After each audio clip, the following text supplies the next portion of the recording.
Right, hey guys, how we doing? Back on another video from Mother's Basement, and another video he's done to celebrate 10 years being on YouTube. We've got the worst anime of all time. Um, Thumbnail seems to suggest that X-Arm's going to be on there, and that's valid. Yeah, totally put it on there. Promised Neverland, I don't know if he's going to put it on there because season 2 just doesn't exist. And I remembered just as I clicked record, he did a whole thing on Platinum End, and that was terrible. That was real bad. So I don't know. I don't know what's going to be on this list. But we shall find out. 10 years is a long time to be doing anything. For you. Can it, Freeran? You're not even in this video. Good thing, too, because while I stole this joke from a comment on my best of all time list, if I put her on this one, someone might legitimately kill me. I've watched a lot of great anime over the last decade, but I've definitely seen even more terrible ones. So today, in our second round of celebrations for Mother's Basement's 10th channelversary, we're going to be ranking the absolute worst of them. A task I take, I won't say no joy in, but certainly less joy than talking about anime I love, which I'd very much like to see more of than I've seen bad ones. No mistake, this list is about hate. You're not Oh my god. about to see something like King's Game or Garzy's Wing on here, because watching those things doesn't make me hate myself. When a show is truly so bad it's good, I believe that does actually make it good Yeah, that's like trash anime that you want to watch. in some way, or at least less bad than things that just straight up suck. In the right context, the thrill of discovering some new, previously unimaginable way that an anime or film's creators up beyond all comprehension can completely replace or even surpass any conventional entertainment value that thing loses from being objectively terrible. Number 10, Rent-a-Girlfriend is the polar opposite of that. An anime I hate this anime. so good it sucks. The animation and art direction, acting, and music are legitimately quite impressive, but all I can think as I drink in those luscious production values, or the manga's fantastic art for that matter, is what a colossal goddamn waste of human potential this whole cash grab harem treadmill is. Just imagine if all of this acting talent and moe went into something craftsmanship good. had been poured into waifus with even a hint of likable personality. Besides, Mami Nanami, of course, who is entirely valid for hating everyone else in the show, especially Kazuya, the walking twitlonger with zero redeeming qualities and even less sex appeal, whose very existence condemns everyone around him to an eternity of nothing ever happening. And because of that problem, the parts of Rent-a-Girlfriend that are unironically kinda good, like episode 1 or most of season 3, Yeah, like episode 1 was alright, wasn't it? And then it was just like, why the fucking hell am I watching? somehow end up feeling even worse, because those are the bait that pulls you into the trap and keeps you from escaping it until it's far too late. Here you are thinking, yes, it's finally paying off. Chizuru's really digging into her hopes and dreams, showing us what makes her tick. Kazuya's proven his value as a man and romantic partner. There's finally, like, a story with goals for the characters to work toward, instead of shit just kinda happening because they needed 20 minutes of waifu for you to stare at. It took a while, but this anime is going somewhere, man. And then that somewhere is this. Never I mind. can't, in good conscience, rank Rent-a-Girlfriend lower than 10th place because, objectively speaking, it is a competently made anime that mostly just sucks on a spiritual level. Ah, I see, of course, right. So number 1 is the worst of all time. Yes, okay, yeah. My brain kind of needed to just process that for a second. I don't know why. But let me put it this way. If you put a gun to my head and said, watch SAO now or die, I'd full dive into that shit with zero hesitation. Yeah. It's not great, but it's dumb fun. If you did the same thing with Rent-A-Girlfriend, though, I'd probably still watch it. I do have a lot of loved ones who I'd like to see again more than I don't want to see Kazuya. Yeah, more. Yeah. I did really have to think about it, though. I'd also really have to think about ninth place. And I like to think that when I... Oh, right, so he has singled out the season. It's so shit. Like, I have never watched a more disappointing sequel in my life than The Promised Neverland Season 2. I can't think of anything else off my head right now.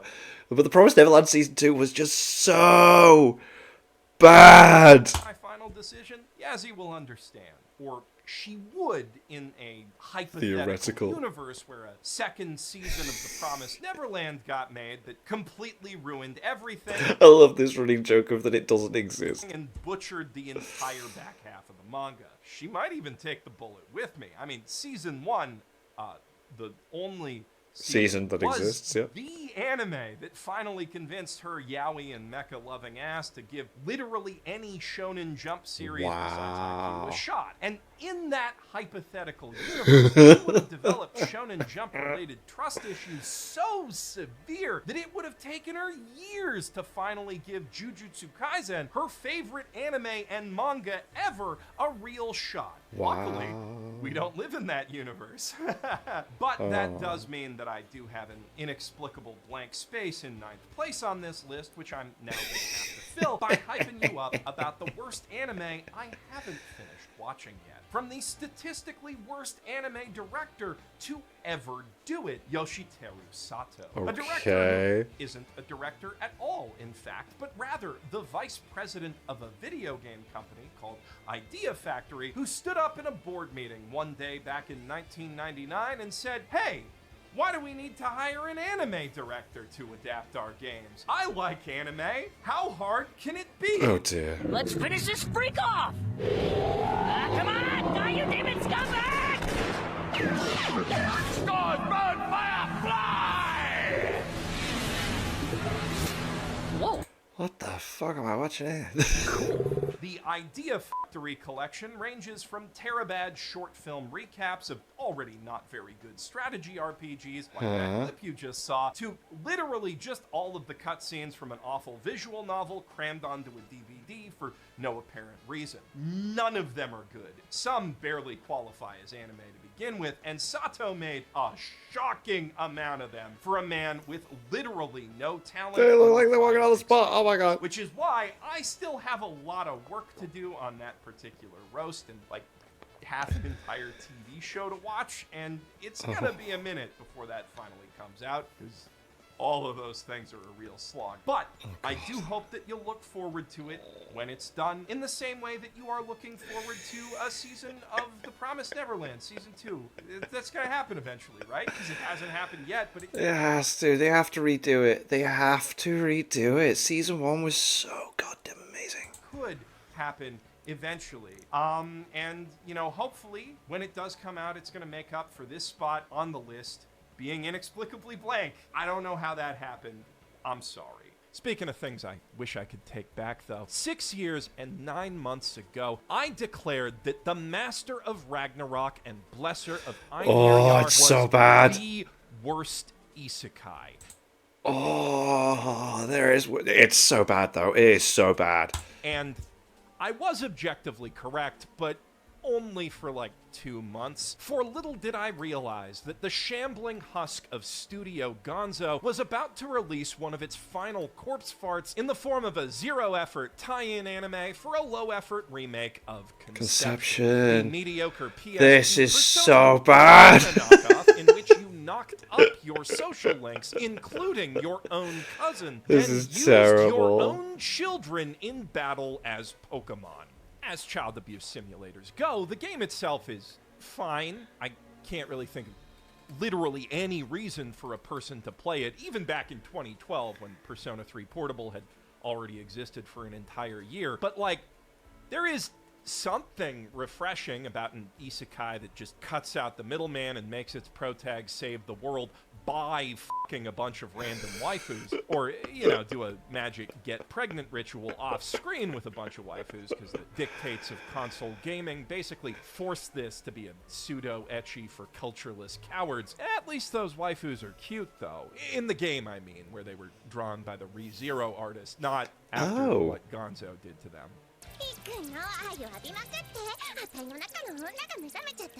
This isn't quite the studio's ugliest anime, at least not on the outside. Tri-Nights is a thing, after all. Oh, sweet Jesus, Kun, it moves! But on the inside, I mean, take all the problems inherent to adapting just the bare-bones dating sim bits of a story designed to be carried by an entire supplementary dungeon crawler, add an excruciatingly awkward lack of chemistry with waifus who are only PG-13 boning protag-kun because it's their destiny or whatever, multiply that by the death throes of a company 3 years out from hawking NFTs just to keep the lights on, and divide it all by the number of jokes which are actually funny, and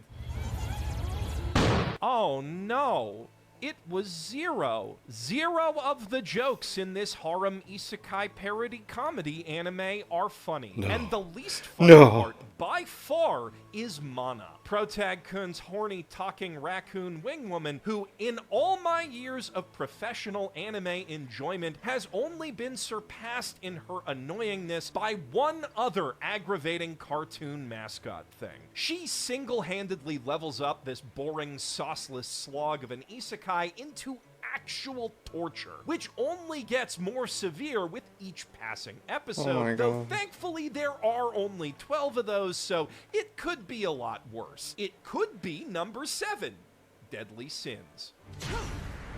Now, yeah, season 1, I thought it was okay. Season 2, I thought it was okay. And then it became unwatchable. It's just like, ooh. Fucking hell.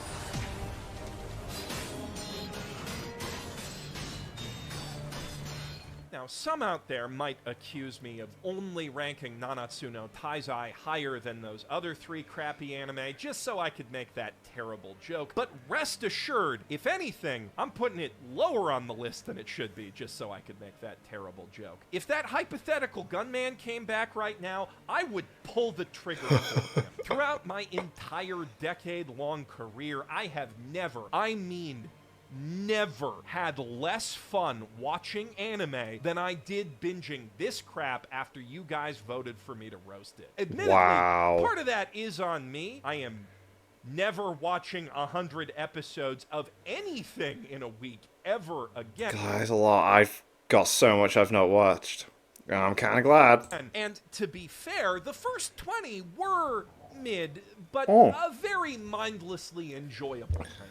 Then the next 15 or so were a thoroughly passable kind of mid. The 17 after that, a mind-numbing sort of mid that you push through, mostly because you vaguely remember enjoying the show once at some point many years ago, and you hope to one day get that back again. Then I've had that happen with shows before. You just keep watching it, and you just keep watching it, and then it's like, why am I watching this? 4 that follow those slowly but surely choke that hope out of you down to the very last drip, squeezing just a little harder with each passing plot beat as the lore falls apart before your eyes, and each hero's backstory in turn reveals that every single one of them is a worse monster than the last, until you can scarcely remember a time in your entire life, let alone during this binge sesh, where you ever felt anything at all, and you legitimately can't decide whether it's funnier to tweet 7 deadly frames or 7 deadly sex offenders. But hey, you're over the hump by that point. There's only 24 more episodes left to go, and you've invested so much time in this story already. There's got to be some kind of payoff waiting for you at the end. I mean, how much worse could it possibly? How dare you think that you can defy a mountain? Ha! Really?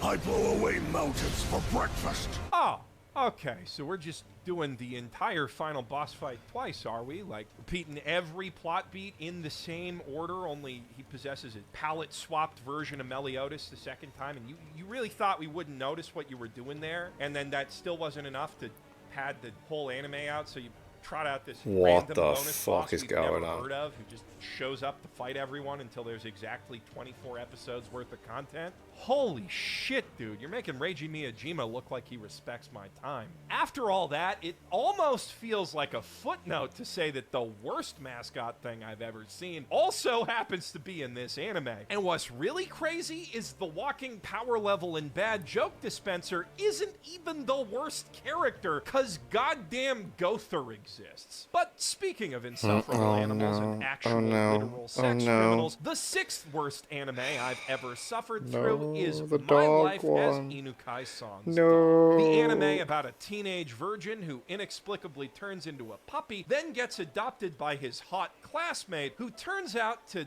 like dogs a little too much. Now, you might hear all that and assume that the core problem with Inukai-san's Dog is that it's an anime which aired on television somehow about a teenage girl really wanting to fuck her dog. And that is part of it, a big part even. But the bigger problem is the complete and utter lack of literally anything else. Here we have a chilling sci-fi setting in which someone out there has figured out how to manipulate the human genome and turn people into animals against their will, and yet every line of every scene of every episode is just about dog fucking. There is not a single problem in the Inukai-verse that cannot be solved by fucking a dog. Bored and lonely? Fuck a dog. Miss your childhood friend who turned into a dog? Obviously you gotta go fuck that dog. Scared of dogs? Fuck a dog. You'll get right over it. Even when the mysterious masterminds behind the scenes finally tip their hand, revealing the full extent of their sinister conspiracy, just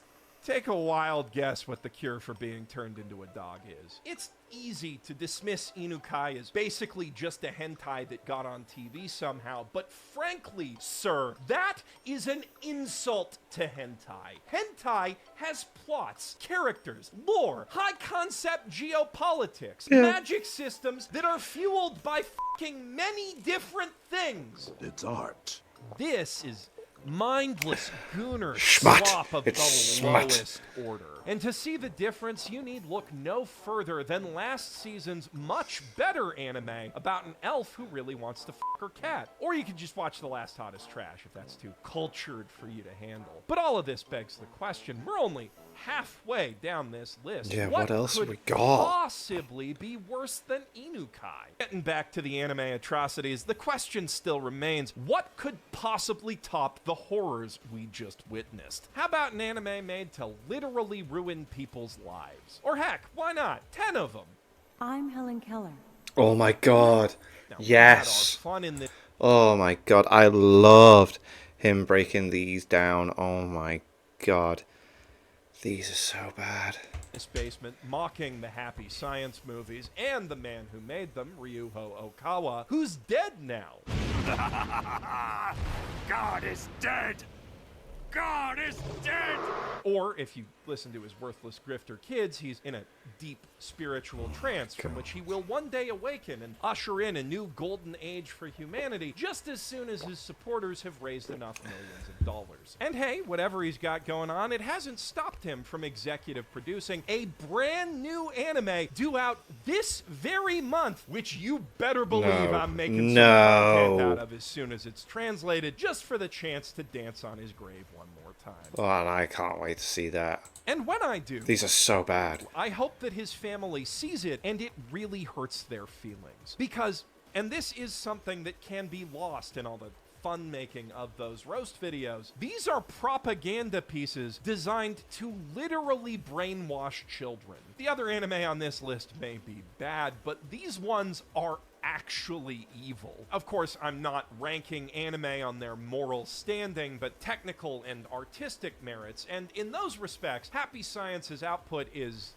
fine, certainly better produced than what American cultists used to brainwash their kids, and most seasonal isekai for that matter. It's the movie's stories, for the most part, that merit all the mockery, as they oscillate between being batshit insane and just insanely boring. And the boringest of the bunch by far is The Golden Laws. You know, the one with the kids in the time. Oh my god, yes! About religious figures throughout history, which also happens to be the ugliest of those movies, since it was made in that awkward transitional period between traditional and digital animation by a studio so far past their prime they were taking work from cults just to keep the lights on, which I don't know if that's worse or better than NFTs, or maybe it's the exact same. Anyway, if I had to pick just one of these movies as the absolute worst to represent them all, I guess it'd be that one. And that one is just bad enough to come in at number 5. Because for as many people as these films and the organization behind them have hurt over the years, they've never hurt me personally. Unlike an anime that we'll get to in just one sec. But first, I need to clarify something. My best anime ever list was not just my top 10 favorites, despite what some people think. It was an honest attempt to compile and rank the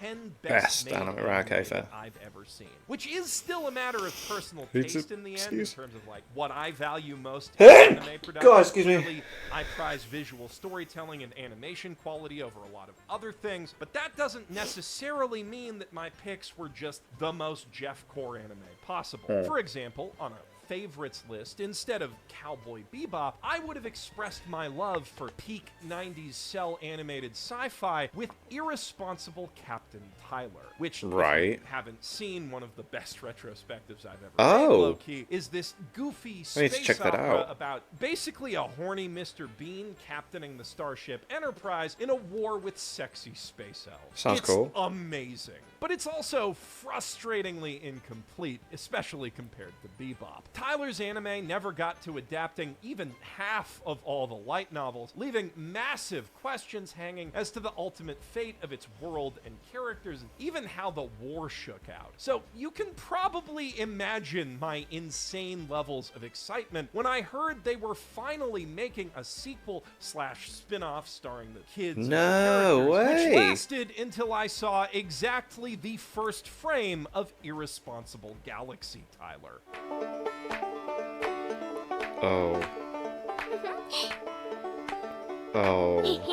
That was quite possibly the worst thing that has ever happened to me personally. And my dad is dead. Plenty of fandoms have been...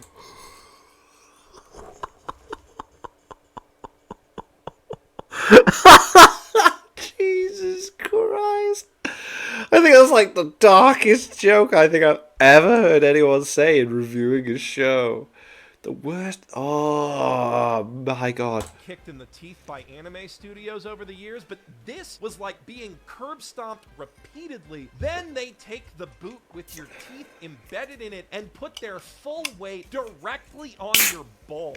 Though, as bad as Galaxy Tylor is, at least the whole thing's over in less than half an hour, and the pain it induces is only emotional. All of the anime on this list are ones I'd call hard to watch in one way or another, but nowhere is that description more apt than with number 3, Handshake. The only anime I know of with the power to literally, no hyperbole, make a person physically ill. I've never watched it, but I do remember, I might be wrong, I'm sure that Nux Taku had this whole thing of like enjoying this anime and everyone just ripping into him for it, or something like that. I can't remember. Or was it? I don't know. Any gross, weird stuff in the story. You know, back when Nux did like anime stuff, and yeah. Well, not just that.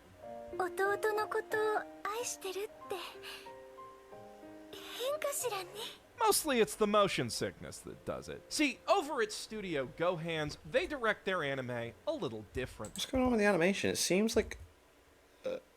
I don't know, this is weird. Where other studios might zig, they zag. Then zig, then zag again, then do a little loop-de-loop, ollie into a wall ride, into a front-side manual, and cap it all off with a 360 no-scope. And that's just to show a guy walking down a hall. Wait till you see their action scenes. But, maybe take a Gravol before you do. I have seen these motherfuckers, honest to Haruhi, put the camera inside the floor just because they can. Wow. And the reason they can is thanks to the experimental digital hybrid over-animation style that they completely failed to implement in Handshakers. With vomit-shaded color grading, non-existent compositing, wildly inconsistent assets, Jesus Christ, yeah, there's so much going on, but they just haven't focused on what's important. Jeez. scaling, and its 3D and 2D frame rates dizzyingly out of sync with each other, Handshakers clipped into the floor and ragdolled into the sun. I need to watch this just to experience this, like, weird, like, put together. So its many younger sister series could one day drunkenly stumble out of a bar and almost make it down all the stairs. And impressively, the show's story is even harder to follow than that action. Unless you've seen Fate, in which case, it's literally just Fate. The whole plot's a Grail War with the serial numbers filed off, except instead of historical heroes, the wizards end up teaming up with submissive little bondage pets, amnesiac child brides, their sisters that they're boning, and other such things. Also, they charge their powers up in an even lewder way than the original Fate hentai games. その力はどこから来るのか。手をつなぐことさ。 But as god-awful as the CGI Handshakers. is, and as baffling as the story can be, both sides of Handshakers could still be a lot worse. And you'll see exactly how much as we finally crown the absolute worst anime of all time. Which may sound premature, since if you can count, you know there are two numbers below 3. However, I just cannot decide which of my bottom two is truly worse than the other, and X-Arm and Gibiate have so much in common, I figure we may as well just talk about them both at the same time and try to figure that out. I'm surprised that he hasn't put Platinum End on it. Oh, I reckon there's going to be honourable mentions. There'll be honourable mentions. Platinum End has to be on this. It's so fucking disappointing. On the one hand, we've got a bunch of film industry assholes who stumbled drunkenly into an anime studio one day, boldly declared that they were going to create a new kind of action never before seen in the medium with their elite they weren't wrong. directing skills. Furthermore, went on to declare war on literally all of science fiction around the entire planet with their adaptation of a middling Ghost in the Shell knockoff, and then it looked like this.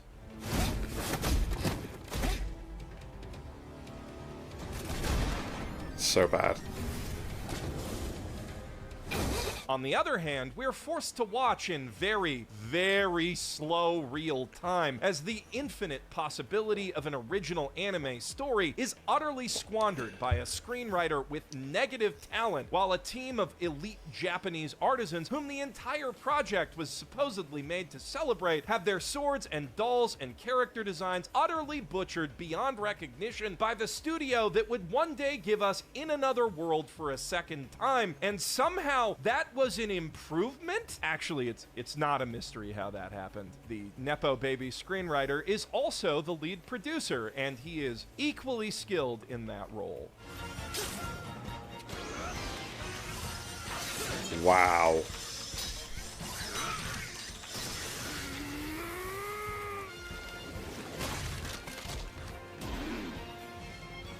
It's honestly impossible to decide which of these to hate more. It's apples to oranges, or like projectile vomit to projectile diarrhea. And the fact that they were both in production at the same time, for the same platform, under the same branding, does leave me feeling a little tempted to just give the entire top slot to Crunchyroll Originals as the norovirus of anime. Yeah, 'cause that kind of stopped, didn't it? My God. Call it a day. But as clever as that insult is, and as much as I'd like to make space to hate on Lucifer and the Biscuit Hammers anime again, it just wouldn't be fair to all the other legitimately good shows that came out of the program, or even the mediocre ones, frankly. Oh, God of High School. I really enjoyed it. It was fun. Tower of God Season 1.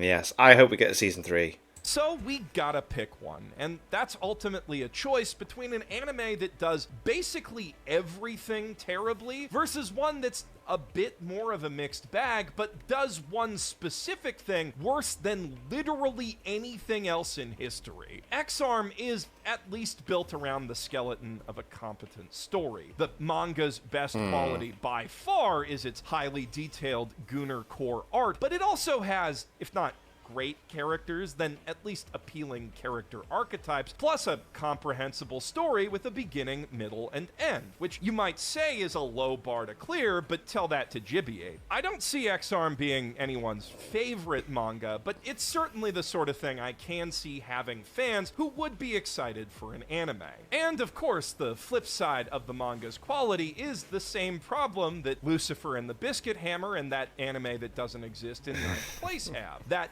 decent story has been done dirty by a terrible adaptation, which forever precludes the possibility of a better one existing. And obviously, X-Arm's story is nowhere near on the level of the Promised Neverland or a Satoshi Mizukami manga, but on the flip side, neither of those anime did their source material anywhere near this dirty. I mean, Lucifer and the Biscuit Hammer didn't, because, you know, the Promised Neverland couldn't have, because it never had a second season. It didn't exist, Point yeah. is, as manga adaptations go, X-Arm was done the dirtiest ever.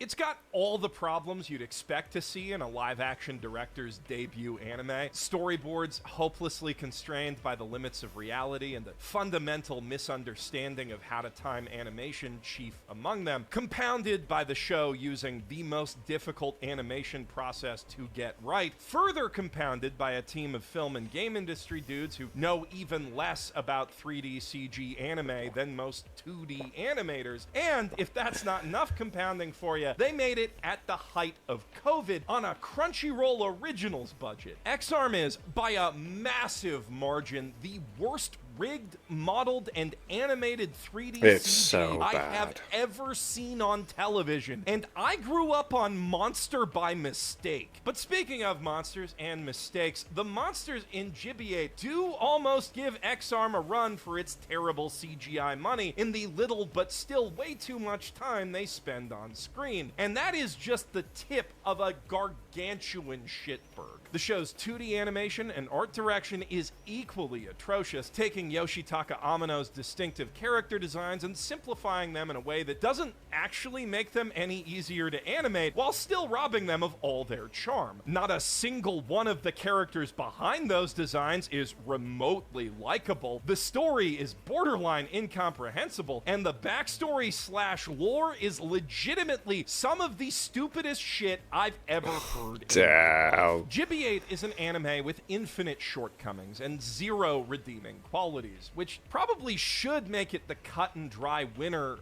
or loser of this competition, but it's facing off against a show that comes up so short in one specific area that I'm not sure any other quality could redeem it. And X-Arm doesn't have a lot of qualities to begin with, especially not when the story gets into anime original territory. At the end of the day, they're both fundamentally unwatchable 0 out of 10 shows, either of which could proudly wear this crown. But when I imagine that gun to my head, the thought of watching Gibiate again does make me want to die just a little bit more, so I guess that's the worst one. But I would love to hear your opinions on which is worse in the comments down below. Anyway, thank you for watching this video, and all the old ones, to make my suffering a little more worth it. If you want to see me not suffer for a change, remember to check out our new podcast, or go watch my top 10 anime of all time. And don't forget to download Zenless Zone Zero to get all those sweet version 2.0 rewards. I'm Jeff Thu, professional basement dweller, signing out